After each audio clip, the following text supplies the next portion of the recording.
Alright, well, thanks to Xbox Australia and Bethesda ANZ as well, I got invited to the Xbox Showcase event in Melbourne. That was early this morning. I'm still fucking wrecked from it. I had a blast. It was awesome. I got to sit and enjoy the Xbox Showcase, and I thought I'd do something a little different and basically go through some of the trailers that I'm excited for when it comes to what we saw.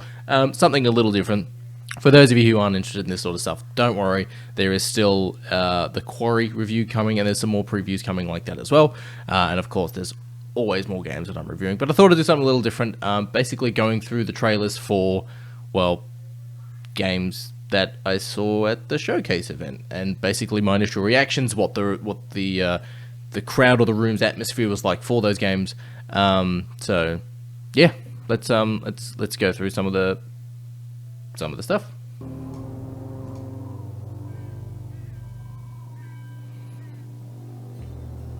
Not gonna lie, when this initially dropped up, it came up with, you know, Arcane Austin, Bethesda Studios, and I just audibly sat there and just went, this looks like Back 4 Blood.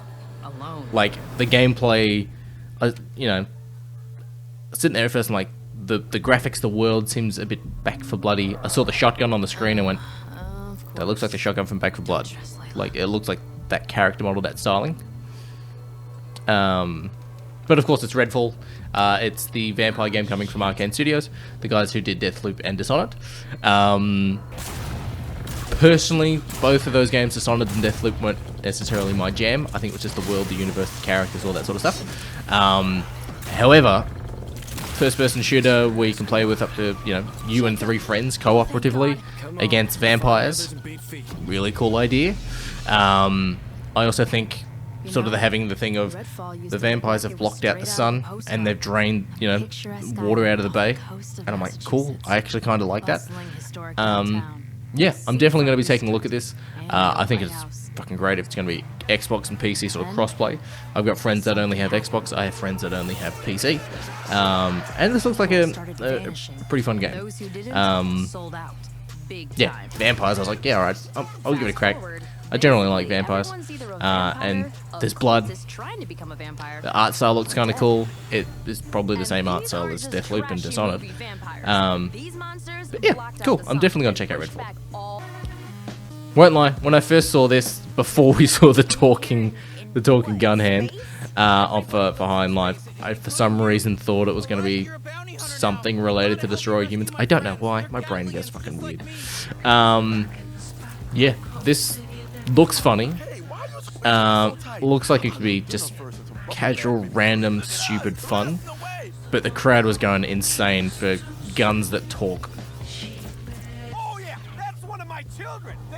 Yeah, it's an interesting looking game. It's definitely from the mind of Rick and Morty.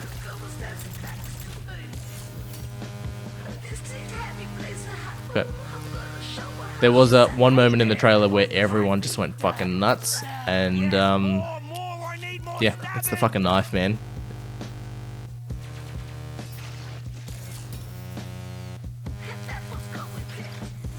So good. Don't know if I'll check this out, but who knows? Never say never to not checking something out, but you know, doesn't overly seem like my thing, but who fucking knows? And Wild Rift. And people went nuts for League of Legends announcement. Never played League of Legends, but I'm excited for people who enjoy it. And that's just the start. Now, the Plague Tale trailer instantly reminded me of, shit, I was supposed to get around and play the first one, and I completely forgot about it. And it was sort of like when I've seen the trailer for The Last of Us 2 and Horizon Forbidden West, where it was like, I'm fairly sure I should go back and actually play the first entries in the series before I keep watching this trailer, but seeing as I was sitting in a room, you know, full of content creators and massive Xbox fans and all that sort of stuff like that, I was like, well, I can't just fucking get up and leave. But, like, it's definitely like, shit, I should get around and play the first game. I completely forgot about it because I've heard such good things about the first one, and it's great that we're getting a sequel. So maybe that's a double feature for me to go and do at some point when the second game releases. Just before the second game releases, do the first one. But I've heard really good things about the first one. Now this is what got me really, like, everyone in the room was dead quiet when they were showing a Forza Motorsport, and I just went, fuck yes, because for people who have seen my Forza Horizon video, wasn't a fan of Forza Horizon 5, but I did play just after I bought my steering wheel. I played, was it Forza Motorsport 7? That was on Game Pass, but it's not on Game Pass anymore, and that with my steering wheel, going around the Nürburgring in an old school Mini, was loads of fun, man. Loads of fun. You put the feedback up to like 200% with a shifter. Oh, it was wicked. So I'm super excited for Forza Motorsport. It is probably a game I'll take a look at 100% when it releases. Yeah, I feel like this is you know the next game for me to take a look at. You know, I've done Formula 1, I've done Grid, so yeah, I think Forza Motorsport is something to take a look at for me. Yeah, for sure. We did get some flight sim stuff. Never played. I played flight sim like 20 years ago, if not more. And it's a fucking pretty game, man. And the big thing that made the crowd cheer was the Halo announcement. The the announcement of, what is it, the Pelican, I think it's called in Halo, and being able to fly sort of up into space. I just sat there going, you know what, I'm not a Halo fan. I haven't played flight sim in ages, but I'd give that a crack just for fun. And it came up with free available today. The crowd went nuts. Now, interesting thing, Overwatch 2, when they were playing the trailer for that, the crowd was fairly quiet. Like, for some games, for like sequels and stuff like that that were coming out, people were cheering, or when Persona 5 came up, the crowd went fucking apeshit. But not much was going on for Overwatch 2. I liked Overwatch when it originally released. It felt like it was more of a team-based game, where you would get play of the game for supporting your team, for healing your team, for defending your team. Where now it just feels like, how many kills can you get? And this character is created to take out this character, and let's nerf this character because they're too powerful, and all that sort of stuff like that. So I mean, I'll probably play Overwatch 2 because it is free to play. But I don't think... I don't think it's going to be my jam. The crowd wasn't really reacting to it. They were just like, cool, Overwatch 2. It's fine. Yeah, free to play. I think it's a good idea it's going free to play, because spending $60 on a game that you realize might not be your jam is never a great feeling. But yeah, Overwatch 2. Now, the Elder Scrolls Online High Isles crowd actually were pretty fucking happy for this. I've heard some great things about it. I know some people love the Elder Scrolls Online.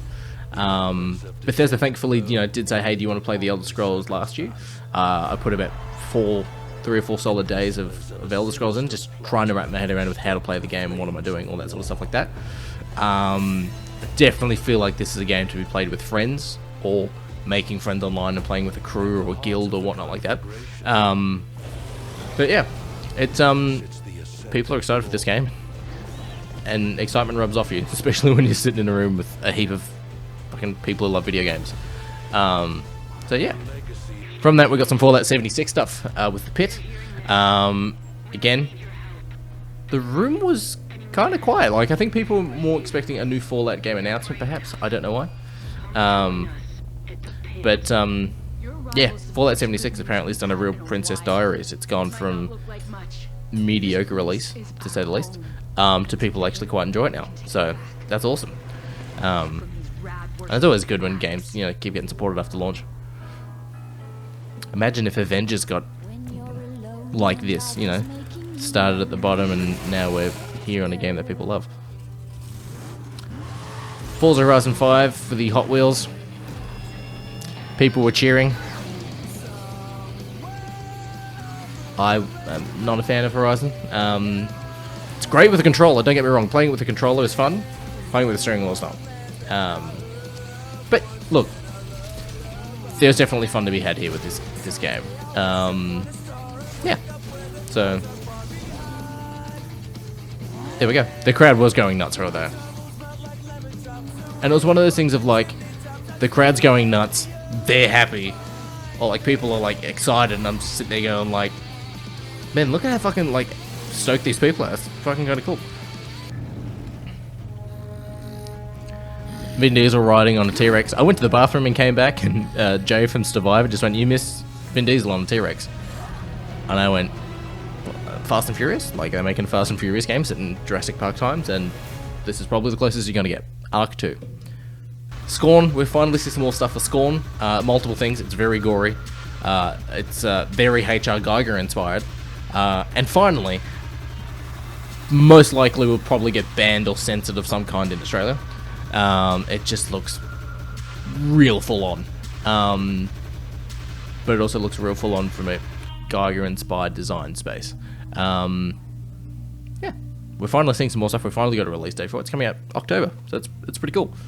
We did get some stuff for Flintlock. It reminds me a little bit of, and I don't know why, but a little bit of the Prince of Persia game that came out in like 2012, I think it was.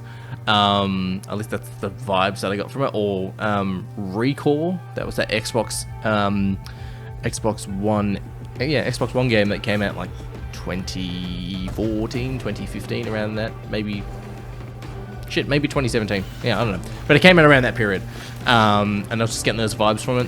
The room, like the atmosphere for the room at the time was just dead quiet until the very end of the trailer, where they just have the cute fox thing and the main character just sort of lying down on the beach, and the crowd was just like, pet the fox, pet the fox. There was some Minecraft stuff. Personally not a Minecraft guy, but it's great that you guys are getting more Minecraft stuff, so that's kind of cool. We are getting basically No Man's Sky meets Farming Simulator with Lightyear Frontier. I don't know why, but I was sitting there going like, the art style and the color palette and just the vibe for the game sort of was giving me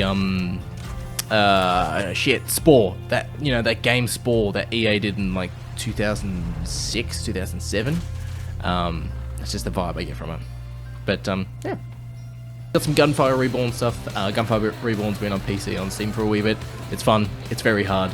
But hey, if it's coming to fucking Game Pass, consoles and PC, if you got a crew, it's fun. So give it a crack. Probably the #1 game for me out of the entire showcase is Benedict Cox. This game, I don't like sitting there going, the time period it's set in, I'm like, alright, cool. I like this sort of, you know, 1930s sort of styling, or 1940s sort of stylings, probably more 30s. And it's got very much like a darkness, HP Lovecraft, you know, Cthulhu, all that sort of stuff to it as well.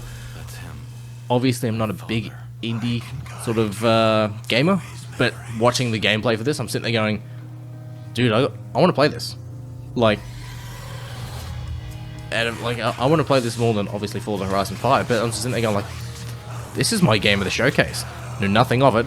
It's hitting all the marks for me in regards to time settings and sort of spiritual settings and all this sort of stuff like that. So yeah, this is my game of the showcase. We got some stuff for As Dusk Falls. Obviously, you know, I'm playing The Quarry at the moment, so it is very much sort of one of those interactive movies, or interactive game sort of style entries. People are actually quite excited for this in the room, and I was just sitting there going like, this sort of, I want to take a look at this, and I don't want to take a look at this at the same time, because I feel like it's going to be one of those games that I'm going to replay and try and get 1,001 different, you know, responses or what happens to different events and stuff like that. We got Grounded. Grounded's actually getting its full release, so it's previously been in early access for ages, and now it's actually getting its full proper story release. I've already covered it. I'll probably go back and take a look at it again, hopefully with a crew. So yeah. Now, Aeroband Shadow Legacy, I don't know why, but as the trailer started and it was all sort of cutscenes, or the way that they sort of made the trailer, for some reason thought it was like a side-scroller or a top-down sort of Diablo-esque style of gameplay, and then saw them like, actually, no, it's not. It's, again, sort of reminds me of that Prince of Persia 2013 or whenever it released sort of style of game, but it, you know, it's a stealth game. I generally tend to like some forms of most stealth games. The character reminds me a lot of Ink from Batman Beyond. But yeah, it looks kind of cool. I definitely think I'll be checking it out. Now, when this trailer first started, seeing sort of an evil wizard that had a giant scythe, sliced off a head, all this sort of cool shit, I was sitting there going, I don't know what this is, but I sort of want to play this. I have no idea what it is. And then it's Diablo 4. Not to say I don't like Diablo, I just think every time I've tried to play it, I've just had, I wouldn't say negative experience with it, but I just haven't either been in the right mindset, I haven't had people to play it with, or when I've been playing it with people, because they have played Diablo before and I'm very much a Diablo noob, I've just been left in their dust. No loot, you know, to pick up anything like that. So I sort of want to play it, I sort of want to check it out, but if I do cover it, I know I'm going to piss a lot of people off because they're going, I don't like the gameplay. People are like, how can you not like the gameplay? It's Diablo. I'm like, I never grew up with Diablo. But it's got more character customization, so that helps for me. At least makes me sort of, when I create characters in Skyrim and Fallout, all that sort of stuff like that, is I spend so much time creating the character, so I get attached to the character, so I grow the character. And I couldn't do that in the previous Diablo game, so I can do that here. So, yeah. We got some Sea of Thieves stuff. Sea of Thieves has been getting better and better and better as the game's been aging. It's like a fine cheese that hasn't been opened, or a wine that you can't stop drinking, and it never stops ending, and it just gets better as you keep drinking it. Yeah, I've had a lot of fun with Sea of Thieves in the past 3 or 4 years, so yeah. Now Starfield, of course, was the last trailer of the show. Everyone knew it was coming. It is No Man's Sky meets Skyrim / Fallout, and there is nothing wrong with that. You can customize your character, of course. I'm going to spend way too fucking long doing that. You can customize and basically create your own ship. So I see 1001 Millennium Falcons and Fireflies, you know, Serenity Fireflies being made, or the Nostromo, or something resembling the Nostromo, or a Pelican from Halo, who knows. But yeah, I'm definitely going to take a look at this.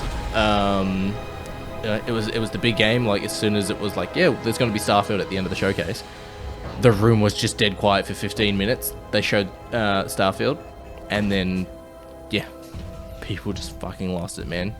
It was insane. The only thing I can think of that, at least at the time, I was sitting there going, I don't personally know, is when it came to the combat, and he has, you know, pirates, and then 2 next to it. I'm like, oh, there's going to be a leveling system, so you should be certain levels before you go to certain planets.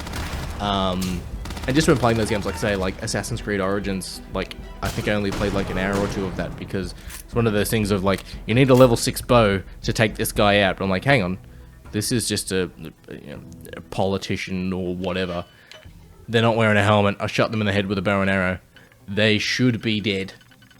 Like, there's no magical bow and arrow, or there's no setting like that in ancient Egypt. At least here it's space. But anytime I see, like, you know, enemies having a level above their head, it reminds me of The Division, and just being like, that's a level 30 enemy, you're level 25, you're going to spend all of your ammo taking out that one enemy, and it just, I don't know, it just doesn't work for me. Otherwise though, like, I'm sure you can put this on easy mode or turn the levels off or whatever it'll be, but yeah, I'm looking forward to Starfield. I mean, I think everyone's looking forward to Starfield, but yeah, look, that's the Xbox showcase. Again, Xbox and Bethesda, thank you again for the invitation. It was my first Xbox event. It was awesome. Like, everyone in the room was like, and people were waiting outside to get in, and everyone was just happy to be hanging out and chatting shit and talking about video games again. And it was just really cool. Like, there was, everyone was like friends as soon as they walked inside, because it's just like games, man. But yeah, look, I hope you've enjoyed the video. Again, if these videos aren't your jam, that's fine. There'll be a Quarry review coming up. There'll be more reviews coming up. So yeah, cool. I hopefully enjoyed it. If there's any questions you have about, hey, you didn't cover this trailer, why didn't you talk about Persona 5 or anything like that? Or are you going to be covering, I don't know why Persona 5 keeps coming into my head. But yeah, look, if you've got any questions or whatever as well, or hey, you should definitely fucking review, you know, Flintlock. Flintlock looks awesome. We'll definitely go back to, you know, Jesus. We'll definitely go back to A Plague Tale. I couldn't fucking remember the name of the game. I've got it written here. Yeah, cool. Thanks very much for anyone who checked out. And, yeah, I'll see you guys soon. The path ahead may be dangerous, but we are not stopping. Most Dusties don't even make it this far. Because whatever lies at the end of this road will change humanity